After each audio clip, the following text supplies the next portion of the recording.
Usually, when I do these beginning of the year in review type of videos, it's about video games. 2025 was the year where I played probably the least amount of games, because I'm not in high school anymore and money doesn't grow on trees. If you want my opinion on all 16 games I played this year, Doom the Dark Ages was great despite people thinking that parrying is an overused mechanic for some reason. South of Midnight is literally fine and only got hate because people are racist for some reason. Uma Musume's global release was alright and deserved Best Mobile Game Award over Persona 5 Phantom X. Sue me. I'm never finishing Full Metal Schoolgirl because it's repetitive as hell. Skate 4 is a blemish on all good things made by man. Lost Soul Aside exists. Tony Hawk Pro Skater 3 Plus 4 is also a remake that exists. Hinokami Chronicles 2 is in the minority of good anime games. Dispatch is great, but not as great as the TikTok kids tried telling me it was. Ninja Gaiden 2 Black was like if Sigma was good. Ghost of Yotei is great, but not amazing. Silk Song was great, but not 100% my thing. Marvel Cosmic Invasion is an amazing beat-em-up. Ninja Gaiden 4 should have won Best Action Game, but it's whatever, I guess. And Expedition 33 is my actual game of the year, despite it being popular to hate on it for some reason now. I don't know why. Anyway, what were we talking about? Oh yeah, movies. I feel like despite my semi-consistent references in a few videos, I don't really talk about movies on this channel a whole lot. It's not because I don't like movies or anything. In fact, I love movies. I usually just don't talk about them because I have less to say about them than I do with video games. So what made me want to do this video? I don't know, content. I can confidently say that, like most years, 2025 had its fair share of movies with varying quality. I watched a total of 46 movies released last year, with quite a few on the cutting room floor because I ran out of time. I think to get that sweet watch time, and to actually say something interesting before we get to the actual top 10 at the end of the video, I should talk about those 36 other movies. Mostly doing this to mention movies I watched so I can feel properly compensated for my time, and to clear up why they didn't make the top 10. Those are mostly just movies I thought were great, or just good, maybe mediocre, or just straight up bad, but nothing in any exact order. If you want to see the true order of my list for 2025 movies, I don't know, go to my letterbox, which I basically plugged in here because I kind of felt the need to. Anyway, let's get started.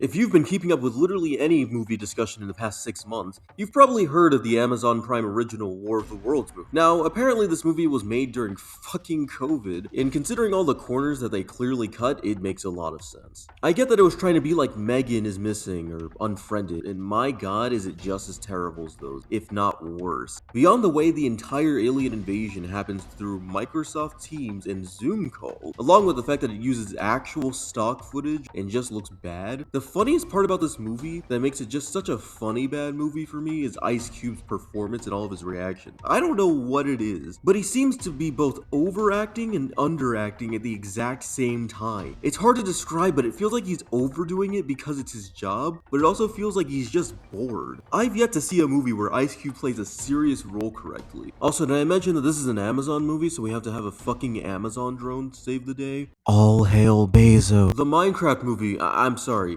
A Minecraft movie was frankly one of the most dull live-action family movies in existence. Outside of the memes and borderline domestic terrorism, the movie is just bland. Think of any live-action children's movie from the past 15 years, and yeah, you get pretty much this movie. Jack Black was the only entertaining thing about the entire movie, and all else is boring. I don't care about these two kids, or this lady, or anyone. I know the let people enjoy things crowd was particularly loud when this movie came out, but unless you like hearing references to a bunch of stuff from Minecraft or just don't watch a lot of movies, I could not see anyone giving this movie higher than a 5 out of 10. I mean, theater shenanigans aside, it really feels like a lot of people forgot about this movie and that it came out, or that they even saw it. There aren't any well-handled themes, and I don't think this movie needs to shatter the world with a deep story, but it doesn't really do anything cool with the derivative ideas it has either. I feel like even if you're making a movie about a game series, even one as rudimentary and plotless as Minecraft, you could at least have decent themes with it, maybe? I mean, the movie already has the themes of the importance of creativity in a creatively stagnant world, but it's approached in such a service-level way that it's barely noticeable. Again,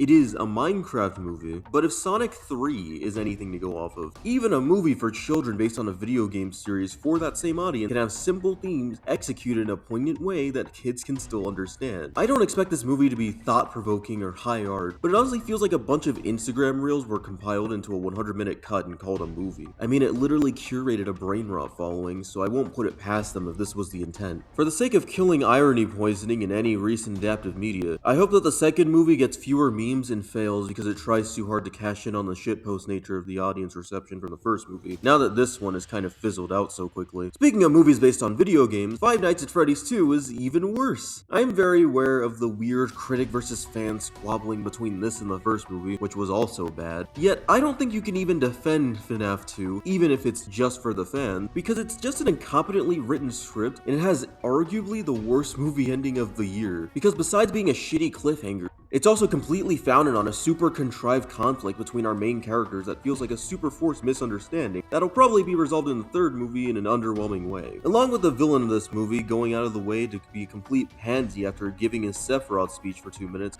Jesus, they didn't even try with that one. As much hate as the first one got, I could kind of excuse its really imbalanced feeling story because it had been in production hell since 2015 or something like that. Doesn't excuse that it's a bad movie, but it makes sense as to why the story feels like it has lopsided pacing, and that is poorly stitched together. This one doesn't really have that excuse because the first movie came out in 2023 and this one came out in late 2025, and it likely had a smoother time to write, film, and produce. So much is wrong with the movie overall. The pacing is wonky, the acting is really bad and goes from underacting to overacting between lines, and the world feels like it lacks a sense of scale or distance because characters can just be wherever the script wants them to be without any conflicting parts to fill in the blanks. It for real feels like Uncharted 3 where they just go to different countries, like they walk the goddamn street or something, but this time it's just going to and from places more locally, yet still without a sense that these places are somewhat far apart from each other, despite being local. If you enjoy this movie for key jingling and references, cool, good for you. I'm not even trying to patronize. I think it's a good thing that you as a FNAF fan found something to like in this movie that I didn't. Unfortunately, the way FNAF fans talk about the critics of this movie expecting too much from this PG-13 horror movie based on a T-rated game series with extensive lore makes me feel like FNAF fans are losing their fight with media literacy.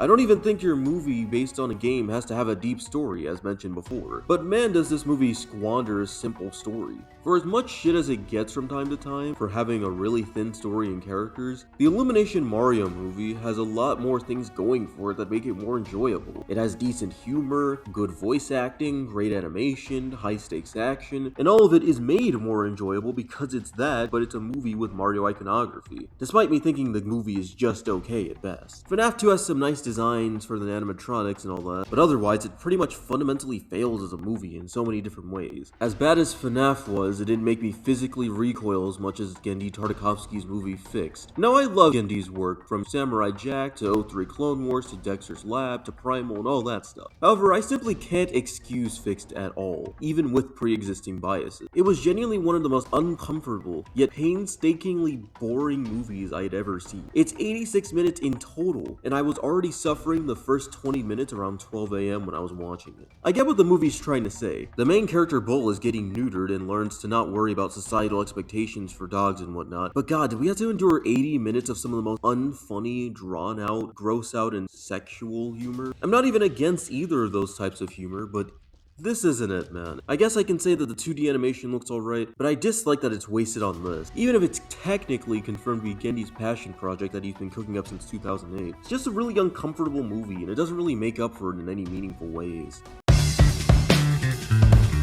I suppose now we move on to the mediocre. Speaking of mediocre, Good Boy is a mediocre horror movie with a really interesting premise of a horror movie through the perspective of a dog. But unfortunately, it's genuinely so slow that it feels like I wasted 70 minutes of my limited time on this planet. It's one of those movies that has no real plot past the first 10 minutes or so, which as someone who's watched a lot of indie movies, this isn't inherently terrible. But the problem is when nothing going on is interesting in the slightest. I don't find the actor for the owner to be very compelling, and the dog horror stuff is mostly dull for some reason. The main selling point is made just really boring beyond having a few jump scares, which any horror fan, both novice and fanatic, will know is the most cheap way to scare the audience. It's just a waste of potential more than anything. I don't know what else I can say about it. Anyway, Captain America 4 also has nothing to say about it other than the fact that I like some action. And Anthony Mackie does a pretty good job as the new Captain America. Unfortunately, it's a pretty standard MCU movie with the usual, mostly okay shots and dull humor. It also has that issue of being predicated on delivering a setup from a previous movie too little too late. Incredible Hulk came out in 2008, which was 17 years before this movie. The food's a bit cold at this point since Hulk sucks now, and it feels like they just kind of forced this to be Sam Cap's first movie instead. I think my biggest issue is that it feels like if Winter Soldier was written by a bunch of political centrists, because while it does have plenty of political themes, it also feels like they never feel committed to any consequences written for certain relationships between characters, specifically and especially with Sam and Ross. Like, yes, the leader was evil and all that for giving Ross the gamma pills the way they were, but Ross still screwed over Stearns enough for this to even happen. I mean, it is realistic that a president does horrendous things before and after their election, and even he goes to jail for it. Well, that's not realistic. I think my issue with this movie is more so that him and Sam's dynamic should be shifted even after these revelations, because Sam already didn't see eye to eye with Ross in the first place. And it's really weird that Sam tries to do that Naruto style, "you're better than this" spiel with him by the end. I get that heroes aren't supposed to be malicious, but you'd think he'd be less nice about everything that had transpired. Rant aside, I think this movie is somewhat mediocre more than anything. I think the overwhelming hate it got on release was a bit much, but it definitely wasn't a great movie either. Speaking of Disney-owned properties, Avatar 3 is whatever. I don't know what else you can say at this point. James Cameron's Avatar to me has always been a strange franchise because now that we have 3 of these movies, I can confidently say that it feels like we phase in and out of an alternate reality where it's just the biggest thing ever. I mean, the first movie came out in 2009 and made over $2 billion worldwide, which is weird because even people who I know liked the movie barely remembered it outside of the cool visual effects, which made sense at the time the second movie came out because it did take several empires falling and rising before the second movie even came out. Yet weirdly, the same thing happened in that movie, where it came out and made its billions, and then it just sort of stopped existing in public consciousness. I feel like the same thing is already happening with movie 3 because it's making its billions right now, and people are still slowly forgetting about it at the time I'm writing this script. With that relevance ramble out of the way, Fire and Ash is whatever, just as the first 2 movies were. I heard people saying it's the worst of the 3, but as someone who doesn't really like any of these movies and was dragged to see this one, I still don't know if I agree. I do think that it is a good thing that they added the Fire Navi to keep it a bit more nuanced compared to the other 2 movies, which tended to lean very heavily in the direction of humans and technology bad, aliens and nature good, in a very flat and simplistic way. I also find this new villain, whose name I forgot, to be more enjoyable than Quaritch on his own, but that's mostly because of how she interacts with Quaritch. This movie wants to remind you why colonists never have a girlfriend of their own race. I also think this movie, despite being longer, is way better paced than the first 2 movies, weirdly. Okay, praise over, time to bitch again. This movie has a major plagiarism problem. I don't mean that it copied better movies from yesteryear, but more so that the movie in a lot of places is just like the last movie again. Literally so many scenes are written to be Control-C, Control-V jobs of Way of the Water. I guess you can't call it plagiarism if you plagiarize yourself. Also, I didn't exactly find any of the characters that aren't the main villains to be that memorable, and I especially don't give a fuck about this human kid. I find it weird as shit that he kisses the Sigourney Weaver character's daughter, Navi Kid, played by Sigourney Weaver, despite not being related yet also raised as siblings. Somehow Reiji Miyajima touched the script, I guess. My biggest issue with this whole movie and the second movie is that they try to justify setting up more movies with this. The ending of this movie feels anticlimactic, but what happens is so contrived and dumb.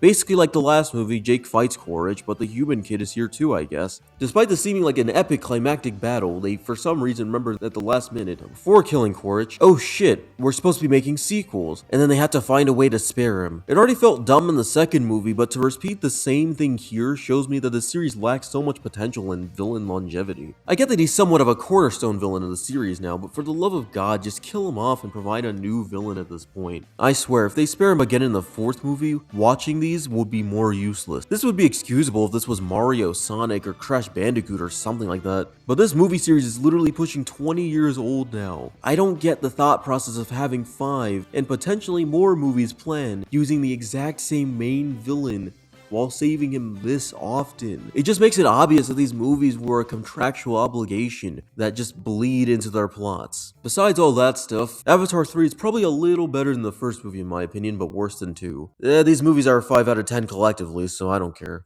Elio exists. I really don't know what else to say about it because Pixar's original movies these past few years have not been hitting. Although this being nominated for an Oscar is still pretty fucking dumb. The last original movies I liked were Soul and Coco, and even Coco's getting a sequel for some weird ass reason.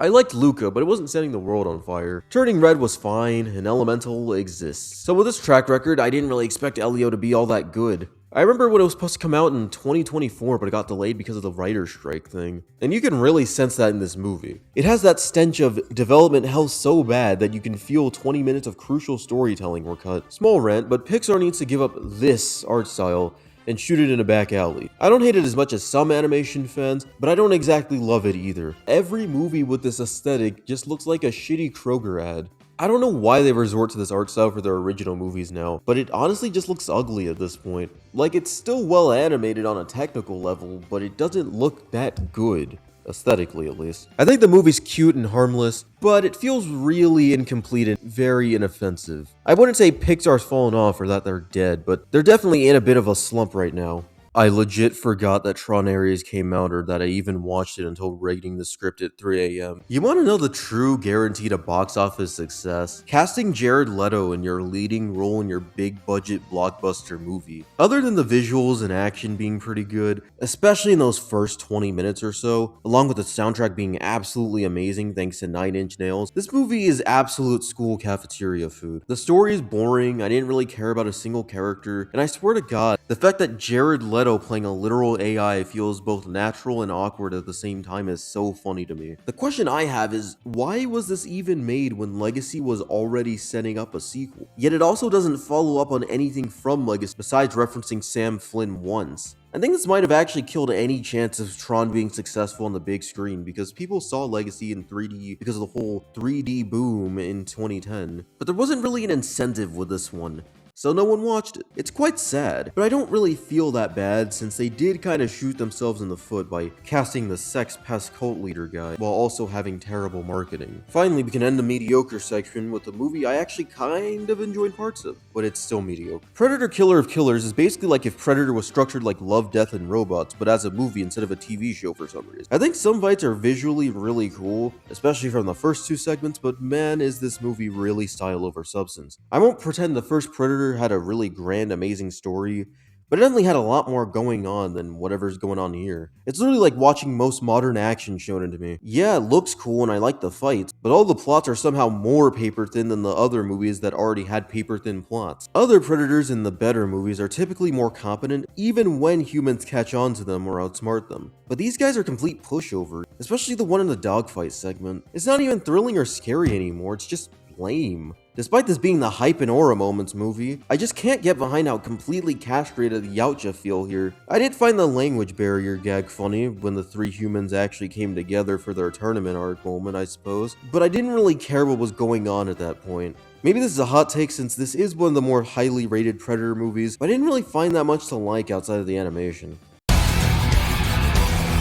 Now we get into the just okay territory, where it's movies I can say I somewhat liked, but with a huge, giant asterisk. The first movie here was Good Fortune, which I enjoyed quite a bit of, but it honestly wasn't 100% for me. I enjoyed seeing Seth Rogen going from being rich to being an underpaid DoorDash driver, and Keanu Reeves going from being an angel to being an overgrown baby figuring things out. Unfortunately, this all falls apart with Aziz Ansari's character being kind of annoying for me. I don't really like his acting, and I especially don't like how the movie has him make the most evil asshole decisions and still try to find a way to make him weirdly sympathetic. I would get it if he was redeemed over time in a more reasonable way, but it doesn't really feel like that kind of story either. He just sort of flourishes in his consistently bad choices with little actual consequence beyond the few seconds of being yelled at. I do think the movie has a pretty heartfelt, if a little ham-fisted, message about how rich people often screw over the common folk with shitty financial policies and extreme underpayment. And I do think that Aziz Ansari has potential as a director, but this movie wasn't really my speed enough to go over a 6 out of 10. I've mentioned a few times on this channel that I never really liked Demon Slayer that much. It's not even because it's that terrible, because it's really not. I do think outside of the beautiful animation from UFO Table, the story and characters are as basic as Battle Shonen can get. As someone who read the manga all the way through, I can conclude that without the insane animation budget, this series is just sort of fine at best. I'm very aware of how dedicated the fan base is, but I am willing to say that the series is just okay, and that the best arc is the Entertainment District, while the worst is Swordsmith Village, which I don't know if that's a hot take or not personally. With that said, Infinity Castle was enjoyable for its amazing looking fights alone, but it's still not that great. The pacing is wonky as all hell for starters. This movie is over 2.5 hours long, and despite all of it being visually pretty nice to look at, you can really feel it. This wouldn't be so bad if it wasn't working with how Demon Slayer action scenes work, where there's a lot of talking and hyper-analyzing everything, which is common for a lot of anime fights, but Demon Slayer has this issue the worst from what I've seen. I think my biggest issue is that this movie has the same problem as the manga and show do, where in the middle of important moments of battle, they just cut the flashbacks that have nothing to do with what's going on. I get why they exist, but Jesus Christ, does it ruin the pacing of an action scene to not let it properly crescendo and just cut to some scene of a character getting bullied and expecting me to immediately care. I will say that Akaza's backstory is probably the best one, and seeing it in animation was genuinely one of the most beautiful scenes I'd ever seen in an animated movie, which I didn't expect to say about any part of Demon Slayer, especially after my thoughts skewing more towards it being milquetoast. Infinity Castle isn't the best thing ever, but I see the merit, especially as a theatrical release. And despite my thoughts on Demon Slayer, it is kind of sad that it didn't get nominated for Best Animated Feature at the Oscars. They gave it to fucking Elio instead. To keep on the subject of anime movies, Chainsaw Man's Reze arc from the manga was adapted into a movie instead of being season 2. As confusing as this might be to future Chainsaw Man fans, I can completely understand why they did this, because this arc is literally only 14 chapters in the manga. So making a 100-minute movie instead of dragging it out was probably the best choice. Anime movies are an excuse to generate more revenue, but I think this is somewhat justified here. With that said, however, my opinions on Chainsaw Man in general are probably controversial to many fans. I enjoy Chainsaw Man, and I think that between this, Demon Slayer, and Jujutsu Kaisen, if you want to make a modern big three, Chainsaw Man is probably my favorite of the three because I'm not subjected to boring world building for being thrusted into a large action scene, or just being subjected to straight up bad writing. I think my issue with Chainsaw Man is that a lot of arcs are just really short, and besides Denji, we barely get to know anyone within the arc. The first arc has this issue the absolute worst, and it absolutely tanks the memorability of the story when the characters just die this fast. The anime has great animation and the dub acting is really good, being some of the best dub acting in any modern battle shonen next to Frieren and Gachiakuda, which I started as I was recording this. But otherwise, I couldn't really connect with anything. With all that preamble said and done, I don't really think that the Reze movie is that much better, but I do like it more than season 1. For one, besides some of the public safety scenes, they're not really a big part of the movie like they were with season 1. The way they were handled made it so that they got killed off really fast and it was really forgettable. Until the third act, the movie is about Reze manipulating Denji more than anything else, which I think helps focus the movie a lot more than season 1, which would flip-flop between Makima making Denji her pet and all the public safety missions really quickly on a very strict time limit. I actually think that while it's completely predictable, especially as someone who read the manga beforehand, it was still pretty impactful to see Denji get manipulated by Reze only to be betrayed. Unlike Makima, she's even more unassuming, because she struts as a normal girl who's the same age as Denji, which makes it easier to manipulate him, because she's the exact opposite of Makima. Makima wants to chain Denji down, and make him subservient to her, but Reze sells him on the idea of being free.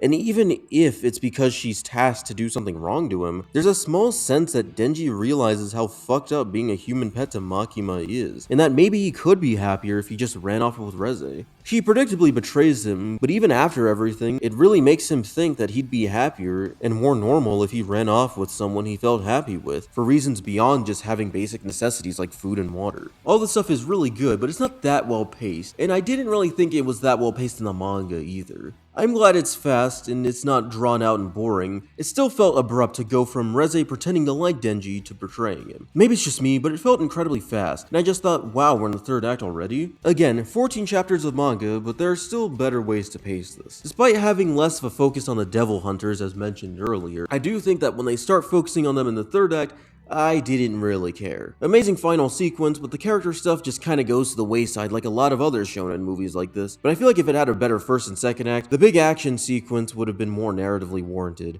Even Dragon Ball Super's movies did this pretty well. I'd say it didn't really feel like we were thrusted in the climax. Speaking of character stuff, I think while Reze is a good antagonist for this story, the attempt to make her sympathetic towards the end was a bit cheap. She was frankly better as a master of disguise, who was just a pure manipulative asshole who tricked Denji into giving her something she wanted. But I guess audiences need someone to sympathize with. Considering the themes of the story, I'd say it'd have been better if she was completely irredeemable rather than just evil yet sympathetic. I guess it doesn't matter because I can confidently say I did kind of like this movie. And unlike Demon Slayer, I liked it beyond just the action. I think that the character stuff in Reze is definitely far better than Infinity Castle. Could it have been better? Most absolutely. But Reze's less bloated runtime and better character writing puts it over Demon Slayer for me. Hopefully Chainsaw Man Season 2 is even better. I know absolutely nobody watches my videos these days because I'm an irrelevant channel, but I can already feel the amount of 18 to 22-year-old Tumblr girls jumping down my throat for putting this in the just okay tier. I can 100% see why people like or even straight up love K-pop Demon Hunters. I give it about a 7 out of 10 on my first watch, but I think my rewatch of it affected my score a bit more. While I definitely do love the animation, enjoy the main trio, and I like the first and third act of the movie quite a bit, the second act is the least interesting part of the entire movie to me, and that's what drags it down to 6 out of 10 territory. You have to understand that the second act of any piece of media is where the most important stuff happens, so it sort of has to be better than the first or even the third act in some instances. That's why a lot of really great movies are criticized for having a really slow first act, but picking up around the second. If I play a video game and the midsection is really boring, then I'm going to jump ship. If only the first and final season of an over 3-season TV show is good, it makes watching season 2 feel pointless. If I watch a movie where the first and third act are good, but the second third of the movie isn't really interesting, I'm going to just be waiting for the movie to get good again. I don't even think the second act of K-pop Demon Hunters is terrible or anything, but I prefer the dynamic between the 3 girls over the webtoon-ass pseudo-romantic plot. I get that it does help with the story about Rumi accepting her demonic bloodline and not letting it define her, and there is some pretty decent stuff with Jinu, but again, the movie is more entertaining and more interesting when it surrounds the girls, who barely got that much screen time as a group. I feel like this part of the movie sagging so much while focusing on a less interesting part of the plot really brought it down for me, but I can't really say that the movie wasn't at least somewhat enjoyable. It had great animation, some really good voice acting, and a lot of fun stuff, but it wasn't really that amazing for me. Man, I really don't get the insane praise for Predator Badlands, to be completely honest here. Now, I do think that the premise is actually really interesting on its surface, even if multiple people had been wishing for it for several years. I think a movie focused on the Predator as the main character sounds really cool, because you don't have to see them through the eyes of a scared human. And especially since this doesn't take place on Earth, the amount of potential for really cool creature designs is endless. So what's the issue? This may be a personal preference thing, but I don't really like the fact that they took this in the let's make this feel like a DreamWorks movie direction. I don't even think it's that bad, and I don't really fault anyone for enjoying this, but it feels off and I can't really explain it. The action is awesome, and I don't completely hate the relationship between Deck and Thea, as they learn to grow with one another, and Deck stops viewing her as just a tool that can solve his problems. I think my issue is that it's just generically handled, and too much so for me to get into it. Once again, the action is really good and the creature designs can be really cool, but this movie's just sort of fine, which is a shame because it's the most well-received Predator movie, which I disagree with, but I guess people will enjoy things. I personally prefer Prey, and I don't really find Predator all that groundbreaking as a franchise to begin with, so maybe that's just on me. Man, Disney's sequels to their 2010s original movies have been really disappointing. Frozen 2 was really bad, and you can tell how much good content was out of the movie. Ralph Breaks the Internet is vapid garbage, and Moana 2 is just 4 to 5 episodes of a high-budget TV show Frankenstein together in a way where you can tell where an episode is supposed to begin and end. Even the original movies haven't been that good besides Encanto, but even that gets a little worse on rewatch. So with that said, I actually enjoyed Zootopia 2, even if it's in that camp of being just alright in my opinion. I don't think it's as good as the first movie by any means necessary, but I do think that one thing that it does do better is the political commentary. The first movie's themes were meant to be compared to real-life discrimination and violence. Despite how well-meaning the commentary was and how it was handled to some extent, I do think it ran into that logical flaw of why are we using the literal dangerous animals to be compared to minority groups, which I think made the message a little flimsier. It wasn't completely distasteful per se, but it's not as effective when you can easily give reactionaries more ammo to hate minority groups with a movie like this. I think the second movie's focus less on discrimination and oppression based on stereotypes and more about how certain groups will take credit for something that another group helped create while also ostracizing them in the process is a bit more smooth and has fewer logical hiccups. This time I can actually apply the themes to our current reality without having to worry about the movie accidentally comparing marginalized groups to literal savage animals. Now it's about reptilians and how they founded Zootopia, but shady mammals took credit for it and intentionally demonized reptiles, specifically snakes,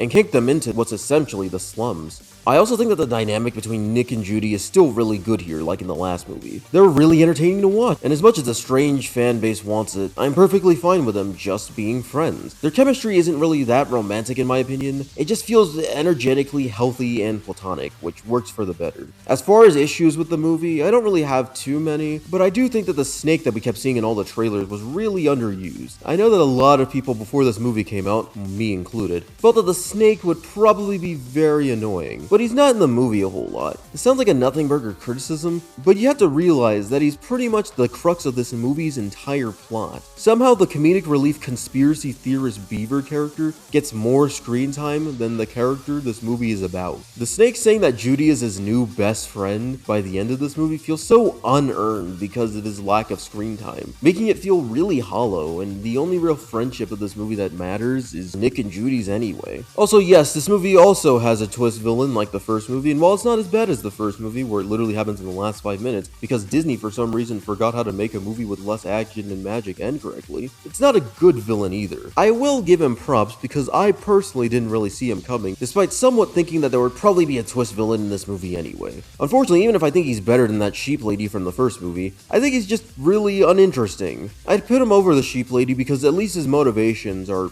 understandable and sprinkled throughout the movie, instead of just being normal and nice and then randomly deciding it's time to start a race war. Final note, I get what they were trying to do with Nick and Judy by the end by trying it back to the therapy scene, but I think literally having them say their emotions to one another out loud was handled pretty clunkily. It's not horrible, but I don't think it worked in the movie's favor. Maybe it worked for some, but not me personally. Other than that, I don't really have too much to say about this other than I really enjoyed it. But it isn't really stewing in my mind when I think of good animated movies from the year anyway. Although weirdly, I don't think I liked that many big animated movies this year all too much, despite how well received a lot of them were. But we'll get to that when we get there. Does anyone remember Nobody? It was that weirdly fun sleeper hit action movie from 2021 starring Bob Odenkirk of all people. Somehow that man was able to make himself a pretty good action protagonist, which I thought would be pretty impossible considering the roles he usually plays. But he makes it work. I especially like that it was John Wick on a smaller scale, but I think I prefer Nobody to the first John Wick or something like that, because it's more brutal and creative with its action set pieces alone. With all that in mind, I was pretty excited for Nobody 2, which I didn't hate, but I didn't really love either when I saw it. I liked the movie, and I think that it had some pretty good action like the first movie, made even more fun with the summer vacation stuff, but I also feel like that was to its detriment by making it more silly than grounded.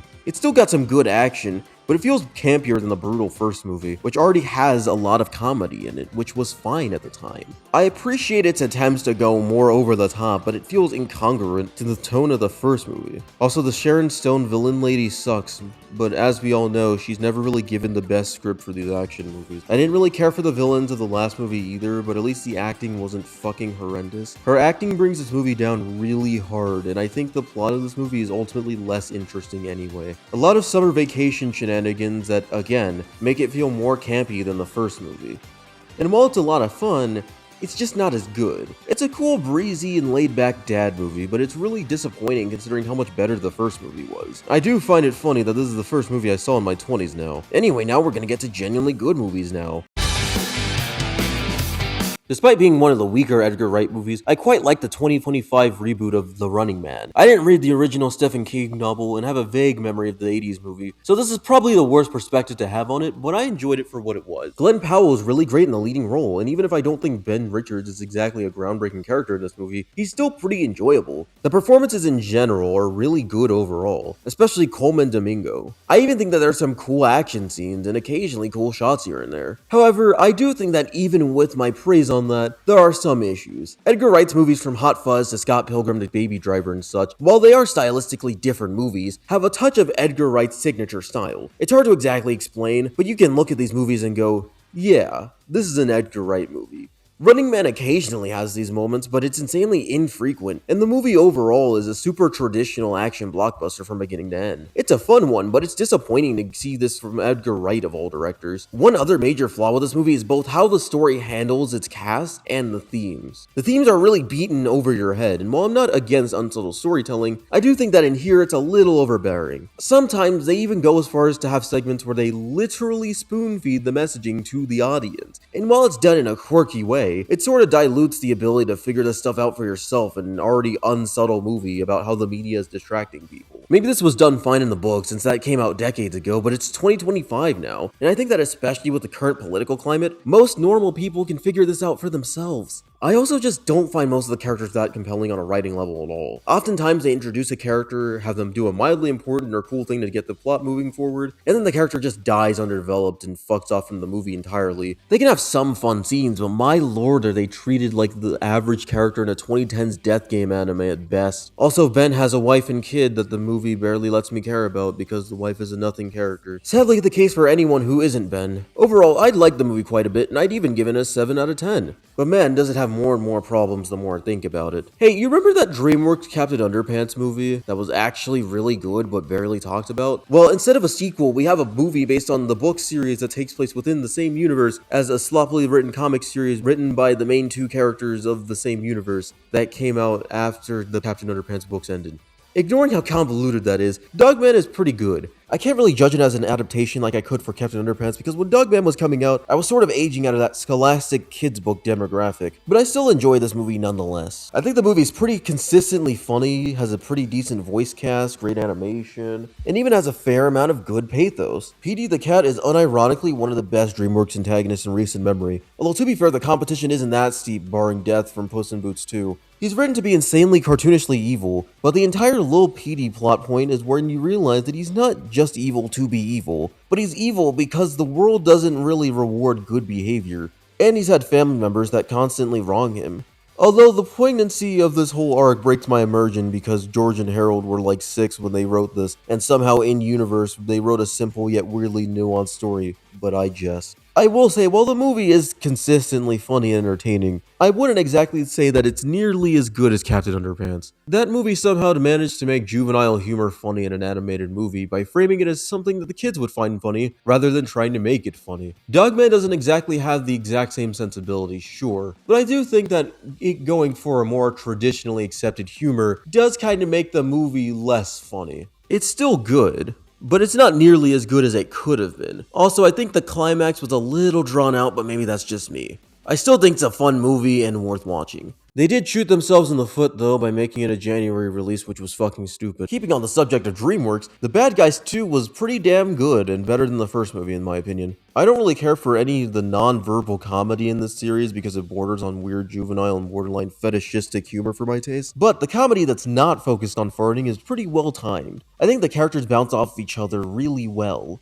which is complemented by the really good performances and great comedic timing. Plus the art and action animation of these movies is really fucking good. Really captures that kids book aesthetic perfectly. I think my biggest issue with this movie is that anyone who's not Wolf or Shark is pretty much non-existent to me as characters. Snake was one of the best in the last movie, now he's just kinda dumbed down, but that's because there's not really much of a major focus on him besides a love interest, I guess. Other than that and the plot being really thin, I think the villains are great. The comedic chops are also really good, and the ending was really funny. Anyway, it's a pretty good movie, and I can't wait for the third one. Thunderbolts was a movie I wasn't at all excited about from the jump, to be honest. I felt like it would be Guardians of the Galaxy or The Suicide Squad without any of the stylistic choices that made those movies good. With that said, I was thankfully mostly wrong about the movie, and it was pretty good, especially considering how hit and miss the MCU has been in the past 5 years. Yelena was my only source of enjoyment from Black Widow, so having her be the main character of this movie was a choice that I was actually kind of on board with. She's very endearing, but under all that snark and cynicism is a lost girl who was forced into a life that she doesn't exactly want. While I don't think the way that this movie tackles existentialism and mental health topics is exactly groundbreaking, I think that for a mass appeal superhero movie, it's handled really well in a digestible way that's also not annoying or preachy. You have these people who do really cool action movie shit every day and are just tools for the government, but at the end of the day, they're just lonely people who seek purpose. The best part of the whole movie is Sentry without a shadow of a doubt. I was initially worried when I heard that he was going to be the villain because I thought they'd have some bullshit talk no jutsu moment to defeat him, specifically in reference to the Void. And while they do have a moment where they don't exactly conquer the Void with brute force, I still think that it does really well. This isn't some D-tier shonen manga power of friendship thing. It's actually a pretty good moment that shows that despite their trauma being permanently stuck with them, they're never truly alone, which I think works with how they characterize Sentry in this movie. I think my problem with Thunderbolts is mostly that while I do think that the characters they decide to focus on are handled really well, there are also too many characters in this movie. I liked Elena, and even Red Guardian was pretty alright in this movie, but goddamn Ghost was just kinda there. And US Agent had some alright material, but this was one of the few times where I think even being 10 minutes longer could have helped. Also, the first act of this movie doesn't really leave a great impression, with just okay action and some pretty dull humor. But I do think that once Thunderbolts actually gets going, it gets way better as it goes along. I'm not going to do that thing where people say, Marvel is back when they release one good movie. But I am glad that with this and Fantastic Four, they're at least relatively consistent. Speaking of Fantastic Four, First Steps was actually pretty good in the single best Fantastic Four movie, although the competition isn't exactly there. Say that again? I was frankly taken aback by how relatively serious and straight this movie plays out, and it's not boring because of it. Yes, it's comic booky and fun, but never really feels like the gags take over this movie's more serious moments like a lot of MCU movies. They really let scenes sit with you for a moment so you can process it instead of having a joke where characters repeat how silly a name sounds to them or something. It's really refreshing to see not just a Marvel movie, but a comic book movie in general that knows its concepts are weird and silly, and still manages to take its characters and stories seriously without it being dull or odd. I personally wouldn't have cast Pedro Pascal as Reed Richards as a first choice, but I do think he does a pretty good job in this movie. I don't think it's a perfect performance, but he's still really good. The cast overall is pretty solid, and I think they bounce off of each other quite well. Despite its flaws, the 2000 movies also had a pretty good dynamic between the four, and I'm glad this one takes some cues from that, especially after that 2015 one had them barely interact with each other until the end and they felt like distant co-workers at best. Gotta say, it's fantastic.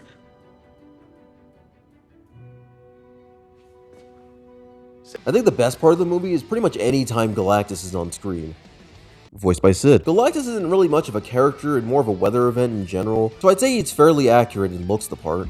At least he's not a fucking cloud this time. His powers are even pretty well represented, especially the one where he changes size like in the comics. Hopefully he's in a video game as a playable character again and we can actually take advantage of him instead of just being one fucking size. On the subject of Galactus, Shia LaBeouf's Silver Surfer was pretty cool too, but I think she should have had more screen time. She wasn't terrible and I think she works pretty well, but she's barely in the movie.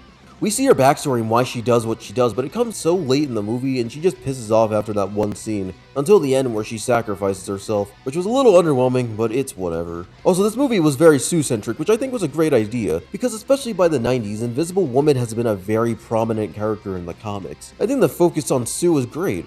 I even like that Johnny is actually smart because we have to remember that these guys are scientists. Even if Johnny acts like a dude bro douchebag quite often, if I were to mention any issues, they wouldn't be on that vid. But I think that they're worth pointing out. For one, I think Ben is probably the most underutilized he's ever been in a Fantastic Four movie. He's still good and has its moments, but he's not exactly a standout character for me.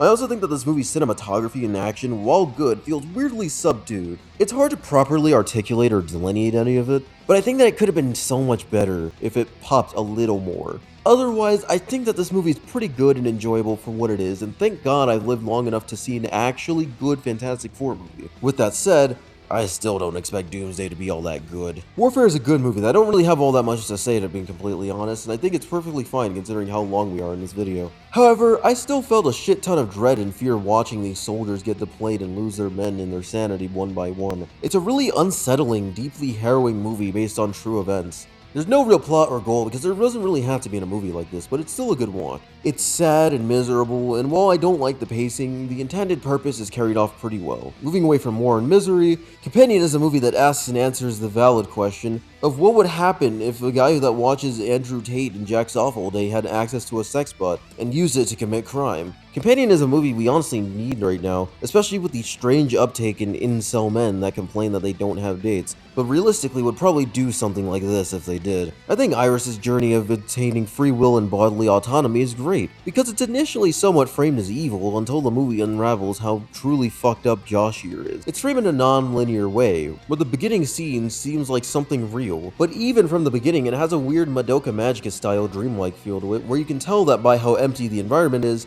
something doesn't feel right. The way the movie reveals that this entire opening scene is basically a fake memory that's installed onto these sex bots, it's pretty smooth. Even if by the first quarter it is a little predictable. I also think the amount of strange hoops Josh jumps through to do all the evil incel shit he does is rightfully unsettling. I mean, he basically pretends to be gay with the gay sex bot guy to achieve his goals. Jack Quaid's insane, fast-talking nature and other things is usually endearing and funny, but here it's eerie and creepy because it shows how manic this guy is. I think my biggest problem is that we all know as the audience that this guy is a giant incel who's had no luck with women entirely of his own fault, but we don't really get that much info. Iris mentions that he's a deeply insecure, unaccomplished man baby with a small penis or whatever, but we're never shown that in the movie. The insecurity part, not the small penis part. I just think that we should have seen more of the sad incel side of him a bit more in some flashbacks or something of the sort. I think this would probably help push how incels like him are usually just sad and lonely people who have completely self-inflicted trauma and mediocrity. I also think that this movie in general is way too short for the type of movie it is. An extra 10 or 15 minutes wouldn't hurt, I'd say. Novocaine is another movie with Jack Quaid in it, but this time instead of being a miserable Reddit incel who commits crime, he's a well-accomplished man with CPA and falls in love with a criminal by accident. Well, I think that they could have done a lot better with the weirdly fast pacing and the villain that's extremely thin and dull. I think that Novocaine is a pretty enjoyable action movie. It's quite the interesting concept to have an action hero who can't exactly feel physical pain in a fight, and uses their lack of nervous reaction to put themselves in harm's way. He's like any Marvel character with a healing factor, except none of his wounds heal, so he can't really be immortal. It does a good job at making these scenes feel exciting while also grounding them in some sort of reality. I mean, it's all silly, but it'd be boring if Nate couldn't die or get knocked out, so there's still a little bit of a sense of tension. I think they could have probably found a way to do more with it, but it's a pretty creative action movie that's really breezy to get through, so I'd recommend.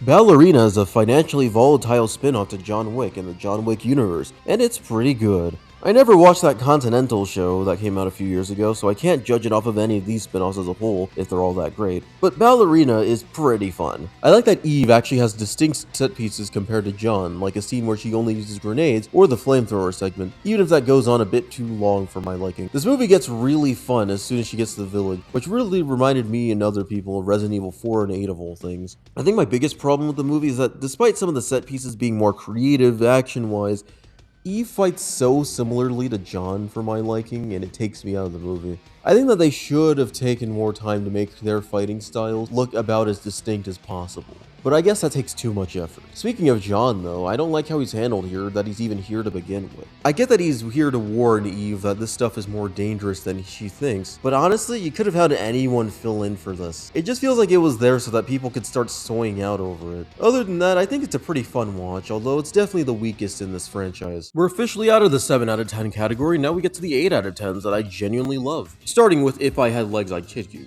I like this movie a whole lot, but I don't really have too much that's deep to say about it. Like a lot of A24 movies, it's not really a movie with a specific plot or goal, but it's not meandering either. It's just a really good movie about a mother and her stress dealing with a very young and sick child. Every scene feels like it's made to make you feel the exact same way the mom is feeling. If the kid has to be annoying and demanding, you feel that, and it's never torturously irritating. The performances are also really great, especially Conan O'Brien playing this humorless asshat therapist. I mean, it's somewhat justifiable because Linda's venting, despite being somewhat understandable, does border on attention seeking, so it makes a lot of sense for the therapist to be sick of her shit after a while. It all showcases the horrors of being a mother, especially one with a husband who works a lot, and how hard it is to balance that. This movie may not have that much going on with the storytelling, feeling somewhat aimless at times, and the pacing is a little slow even for a movie like this, but it's a very feelings-driven movie that's just supposed to put you in the shoes of a struggling person, and sometimes that's okay. Caught Stealing is honestly a sleeper hit movie for me. When I saw it, I actually really liked it, and I was pretty shocked by the relatively lower scores. It's a lot of fun in my opinion, and I do think that's mostly thanks to Austin Butler's really charming performance. Hank may not be the most developed character ever in this movie, but he has plenty of spunk and personality,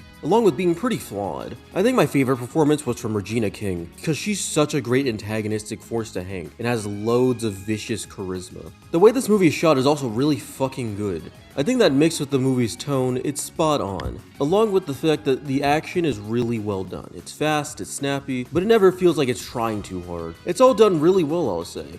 It's too bad the director is directing an AI movie. I think my main issues with this movie are the fact that Zoe Kravitz's character doesn't really get enough screen time to feel like an impactful character. Besides a sex scene and getting mad about things that Hank said while drunk, she doesn't really feel all too fleshed out. Also, while I do like the action pacing of the movie a lot, I do think the pace of the story is too fast sometimes. I'm aware that this movie couldn't have been that much longer either, but still. Either way, a fun movie that I'd recommend pretty strongly because of its amazing cast and fun action. Fuck you, Darren. I don't really like sports movies all that much, beyond Rocky 1 and 2, I guess, but I'd be damned if I said I didn't enjoy F1. I definitely don't think it's amazing. It has a few too many sports movie tropes that I feel it doesn't really execute in a nuanced enough way, and the movie could have been maybe 15 minutes shorter, but it's still pretty fun from beginning to end. It feels like a classic blockbuster sort of movie, and while it falls into the same tropes and pitfalls as those movies, it still does the bare minimum of engaging me with its racing scenes and the conflict well enough to make those issues slightly lessen. Sometimes it's cool to see a story about a washed up old guy trying to work with the new guy and bonding over time despite the highs and lows. It's simple, but the conflict between Sonny and Joshua is effective enough to carry the movie. The racing scenes are super exciting and well shot. Hard to really describe, because I usually don't analyze scenes like this, but they have a right amount of intensity for me to find them enjoyable. Again, the movie could have been a little bit shorter in my opinion, but I still think they mostly used those 2.5 hours pretty well for the most part. Mission Impossible is a really weird series for me because in my opinion, they didn't really start getting good until Ghost Protocol. After that, they just never missed because Rogue Nation was even better. Fallout was probably my favorite, and Dead Reckoning was also really good. Final Reckoning is a movie I quite enjoyed, but I do think it does take a bit to get fully going. I think my biggest issue is that the first third feels like it used whatever remaining budget was from MI7 and tried to make a first act with it. There's a ton of recapping and exposition about prior movies, and they even straight up reuse old footage. And what's worse is that the action in this part of the movie isn't as good, and one literally happens off screen for way too long. I was genuinely convinced that this movie was going to be a mediocre final installment, but then the rest of the movie is pretty awesome. I hate that it takes like an hour for this movie to get good, but slugging through that first hour was pretty worth it with what happens later. The plot is still very simple and very objective focused, but like the last few movies, it's engaging because you can feel how important the goal is with the ticking time bomb element. Yes, it does have that issue of saying the name of the MacGuffin so many times that you could make an entire Google Doc of the whole script, press Ctrl F and you'd see more than 200 instances of it being mentioned, but considering how engaging the movie is, I don't really mind it too much. The action may have been kind of whatever in the first act, but the rest of the movie's action is great. I don't think I like it as much as Seven's, but there's some really good choreography and Dom doing his own stunts as usual. The final battle with the planes is single-handedly one of the most tense action sequences I've seen in a movie, period. I can feel excited by plenty of action scenes, but very few make me genuinely feel like one wrong move could just end the whole fight, and I loved it. Everyone feels like they have something to do, and very few characters feel wasted. Except Gabriel. I'm sorry, but Gabriel is probably my least favorite antagonist of these recent Mission Impossible movies. I don't really like most of them anyway, because I view them kind of like Uncharted villains, where they're only really good for getting the main characters into violent situations. Sadly, Gabriel does this while being kind of boring as a villain. He doesn't really have the charisma or menace required to play this role. Otherwise, I think Final Reckoning is a pretty good end to the series, even if I think it could have been a little bit better. I'm very aware that any Superman enjoyer that sees this video will probably get pissy at me when I say I really like Superman, but I didn't think it was amazing. Hell, even in my 2025 ranking, it doesn't even reach the top 15, but that's not because I dislike the movie or anything, or even think it's subpar or less than stellar. Hey man, it's not my fault that better movies than Superman came out, which, by the way, those exist, guys. Anyway, Superman was really good, and I'm glad that despite it being kind of a mess with too many characters, it's a pretty good start to this new universe. It's kind of like Tom Holland's Spider-Man, where the origin already happens off-screen, because most people that are vaguely aware of pop culture already know who Superman is. However, unlike Holland's Spider-Man, I like that this one still tries to tie back to his origins without using it as a crutch for writing. We all know Superman is pretty much the type of man the audience should aspire to be. So throwing in that his parents are these Saiyan-like tyrants to ruin his image is a pretty cool idea. A lot of people fail to know how to write Superman because in their minds it's impossible to make a borderline perfectly minded guy on the surface very interesting. But you have to tweak the world around him to make a good Superman story. The appeal of Superman to me at least is seeing a positive man who tries his best to save people and be kind in a world that's mostly not very kind back. Yet despite all that, he still tries, even if it doesn't work out, or if people view him as just an alien strutting as a paragon of man. The movie captures this really well, while making Superman's good nature somewhat flawed. While yes, he is willing to help literally everybody without a single casualty, he also doesn't understand that his morals aren't really compatible with the real world. In the real world, many do things out of convenience, or even sheer malice if they want to, instead of just doing the right thing. And yet what I think is so inspiring about this movie is that despite living in a cold, indifferent, and sometimes downright cruel and evil world, we should still aspire to be the kindest and most helpful individual we can. A lot of people have talked about how this is a very hopeful Superman, but they don't really seem to get why that's a good thing. It's not just good because of the fact that he's optimistic and a Boy Scout, but more so the feeling that it instills. And that may not be for everyone, but god damn it, it is for me. It's a level of simplistic sincerity that's only outdone by, I don't know, Gurren Lagann or something. I like so much about this movie from the way it looks and uses color in tasteful ways, although I've heard some mixed things about the aesthetics from different people. I like that they actually try to do things with the camera and the CGI, which sounds like faint praise until you realize how flatly a lot of superhero movies are shot these days. The action is really fun when it's there, and I'm so glad that there isn't too much action because even though Superman is a powerful character, I don't want to have some elongated shonen anime fight at the end every single time. The best part of this movie, in my opinion, is Lex Luthor himself. Now, I don't think this is the most perfect Lex Luthor put to screen, but he's absolutely enjoyable in every scene he is in. Nicholas Hoult does such a good job capturing the pure hater energy of Lex so well. His passive-aggressive remarks, his mental breakdowns, his racism. Your obsession with me is getting a little creepy. Don't worry. Tall, dark, and Martian isn't my type. Kryptonian. Yeah, same diff. Now, I think that maybe in future movies he can turn more into that villainous pragmatist that he famously is, but it seems the seeds are already kind of planted here. He's just such a hater, but it never feels cartoonish or dumb.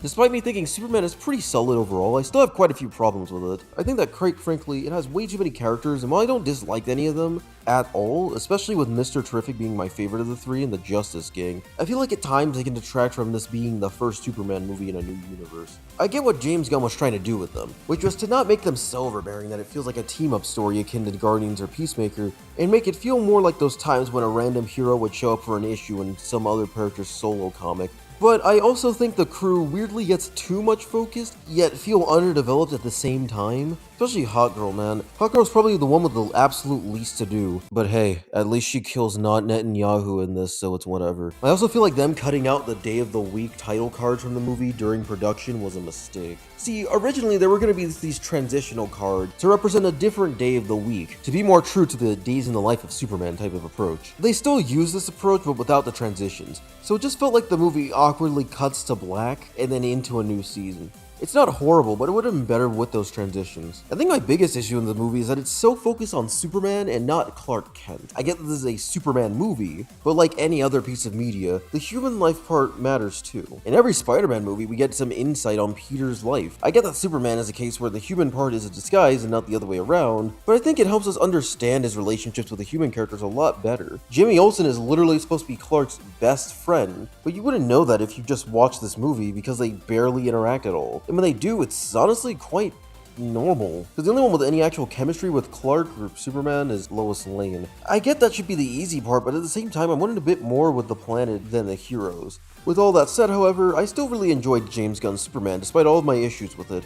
It's definitely messy and a bit all over the place, but it's a really feel-good Superman movie that we really needed. I don't hate Zack Snyder's interpretation as much as some people, but I don't really like it either. Yet I feel like if it weren't for that version, they wouldn't need to make this version as good as it is. I'd say that the Snyder haters consider that a necessary evil more than anything. I think this movie kinda rules despite its issues, but I wouldn't really call it peak fiction or anything. It Ends is a movie that doesn't really have much of a plot beyond a concept, but it's still pretty good. A movie about a bunch of young adults on an endless road personally didn't sound that interesting to me because the characters have the potential to be really annoying, but thank God they're not. Despite the seeming mundanity, I quite enjoyed the interactions between all four of them. You could really feel them making the best out of their endless boredom and surviving the extended road, and feeling emotionally claustrophobic because they know how maddening all of this is. This whole dynamic keeps the movie fairly engaging throughout the runtime. I think the main issue I have is that it's not fully explained where the crazed people who want their car came from. I guess we're supposed to be as clueless as they are, but still. Either way, an internally haunting movie that raised a great hypothetical question in regards to what we would do if we were in an endless road disconnected from society within our own friend group. Black Bag Dumbass really surprised me because I expected a spy action movie, but what I really got was a movie with really tight writing and snappy dialogue. On its face, it seems quite dull and boring that this is a movie about characters mostly talking in rooms, but it's a more interesting movie than that. It's so much fun to see how everyone plays a 4D chess game of just consistently lying to one another and betraying each other without anything feeling inconsistent or contrived. Pretty much everyone bounces off of one another in an entertaining way, even if I think some of the movie feels a bit underbaked at points. Not too much to say about it, other than I enjoy it, and while it's not the greatest movie ever, and I expected a bit more action than anything else, I still had a fun time.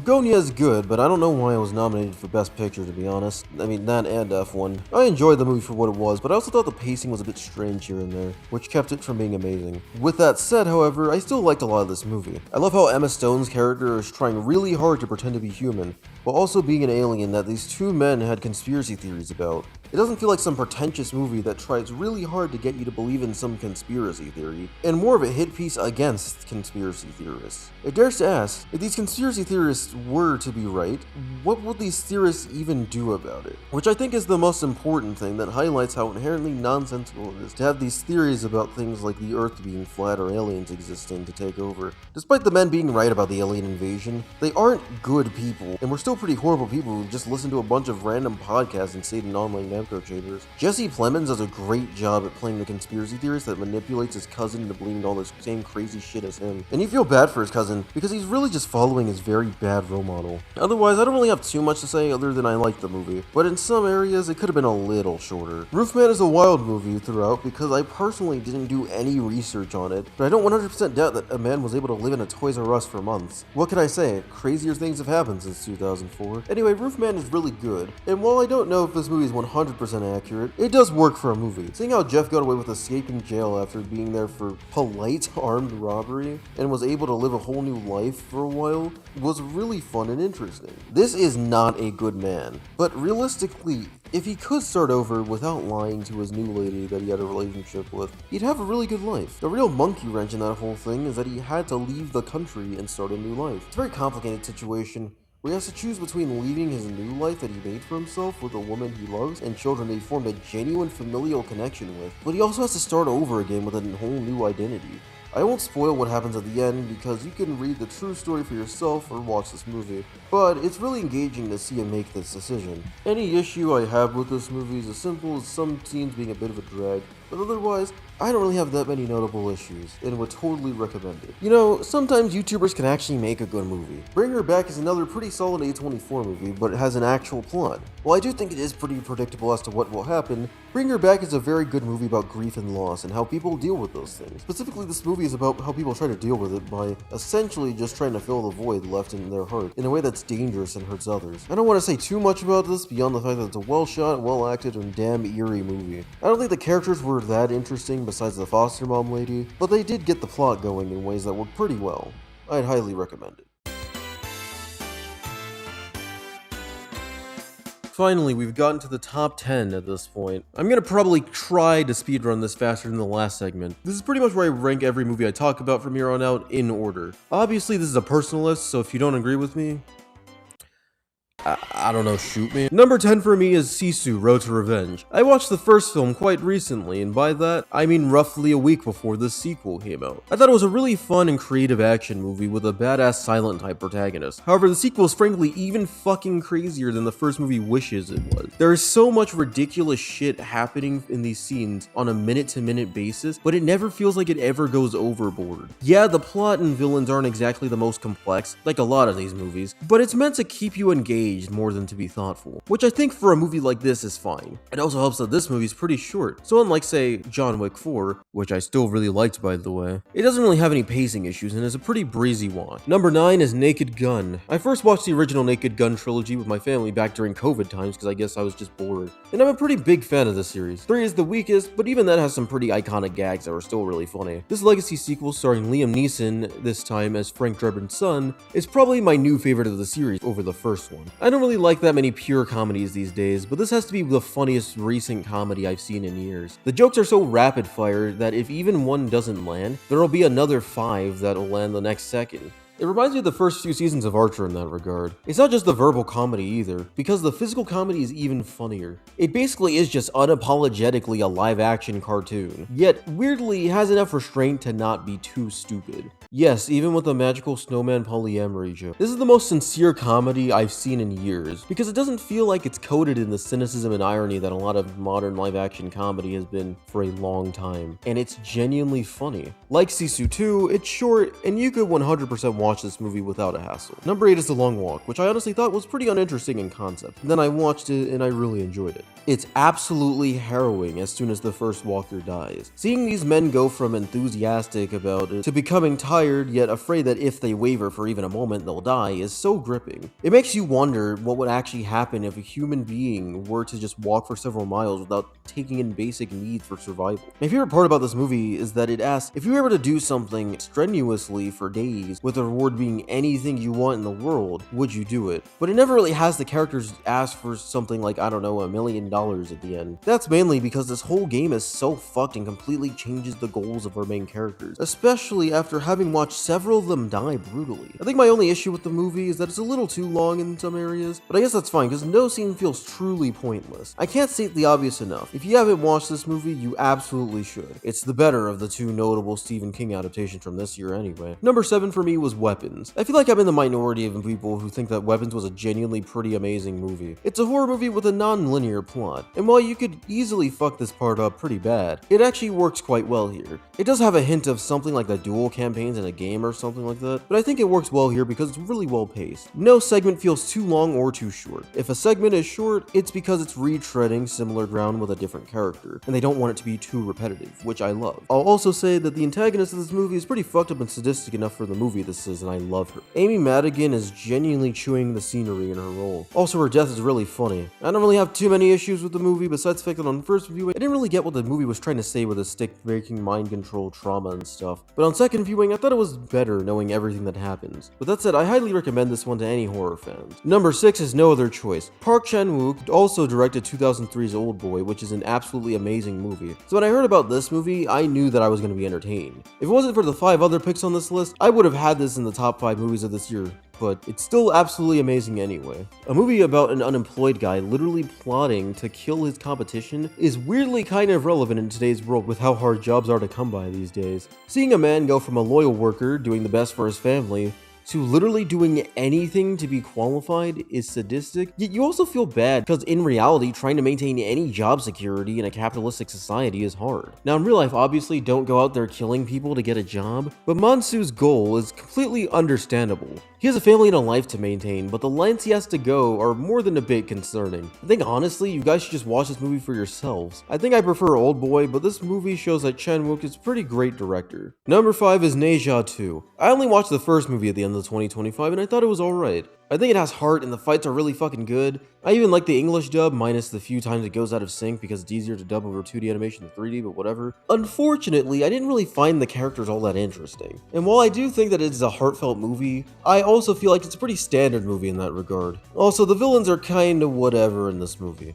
With that said, Neja 2 is pretty amazing. And it's a shame that it didn't get nominated for Best Animated Feature. Anyway, I do think that the first act of this movie is in that good but not great territory, because it's a bit slow and some of the humor is a bit lowbrow for my taste. The second and third act are where the movie starts getting really damn good. To state the obvious, the action and animation are amazing, but not in the traditional way either. Yes, the fight choreography and all that stuff looks absolutely fantastic, but this movie pushes computer animation to its limits. I don't think anyone could appreciate or understand how much work it takes to render this many characters on screen. The high stakes and absolute scale of the fights is insane to witness. I fucking wish I saw this in theaters, but it still looks so damn good on a small screen. This movie isn't just hype moments and aura either. It actually has a great story and good character stuff. The Neja and Ao Bing stuff sounds pretty gimmicky because they have to share the same body, but it actually works really well and there's no forced conflict. However, my favorite character in the whole movie was Shen Gongbao. I thought he was pretty lame in the first movie beyond his funny stuttering quirk, but he has so much to do. He's such a good, evil turned morally nuanced type of character, but he is a highlight and he has one of the best redemption arcs I've seen in any animated movie.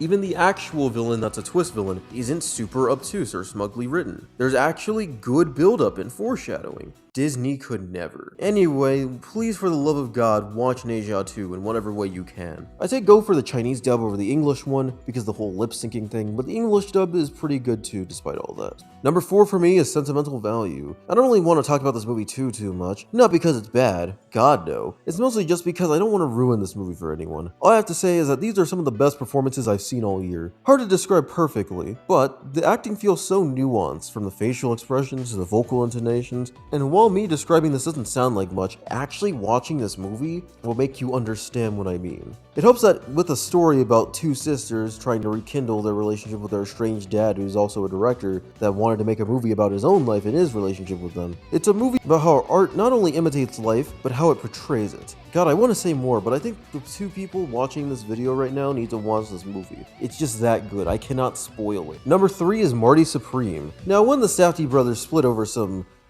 questionable things, the real question on a lot of movie watchers' mind was who was the better director. And with that, Benny directed The Smashing Machine, which I didn't care to watch, but it had a pretty lukewarm reception. However, Josh would go on to direct Marty Supreme. And if this is anything to go off of, Josh is likely the better independent creative. But I can't say too much because, again, I haven't watched too much of Benny's solo work. Marty Supreme is a movie that tricks you into thinking it's about ping pong, but then it gets wild. It's not just the fact that it subverts expectations, but it's also a movie that shows how a selfish and unlikable guy like Marty Mauser will do literally anything to achieve his goals. I won't spoil it here, but it gets absolutely intense and balls to the wall, and it's so enjoyable to watch. They make this unlikable, smarmy asshole likable, despite how contradictory that sounds, mostly due to Timothée Chalamet's performance being so good. And he captures how horrible Marty is as a person without going overboard and becoming annoying to the audience. Despite being 2.5 hours, every scene feels necessary and doesn't drag the movie. My ideal movie length, personally, is maybe about 80 to 120 minutes, but it takes a really good filmmaker to make a 2.5 hour movie, or even push 3 hours and make it this good. At number 2 is One Battle After Another, which is the second Paul Thomas Anderson movie I've seen, and I think I should watch more of his movies if they're this good. The only other one I watched was Boogie Nights, which I also really like. Anyway, One Battle After Another is awesome. I've heard some people call this a leftist project, and well, it's far from a right-wing project either, or even centrist. I feel like that's a giant oversimplification. It does for sure have a lot of leftist-coded themes and messaging throughout the movie, and is a movie where the main villain is a racist obsessed with people of color.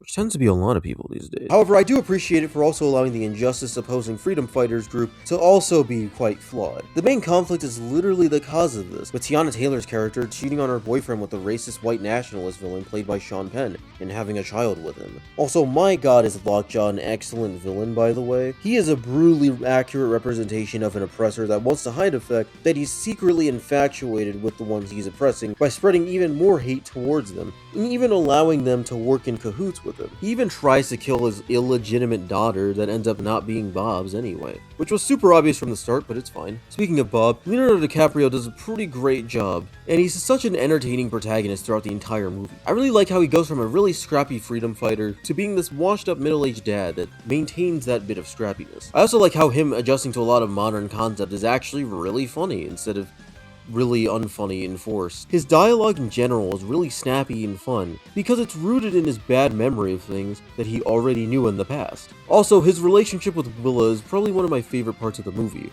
and I really appreciate that despite her not being his real daughter at the end, and her mother being kind of a terrible person, he's still willing to treat her as a daughter.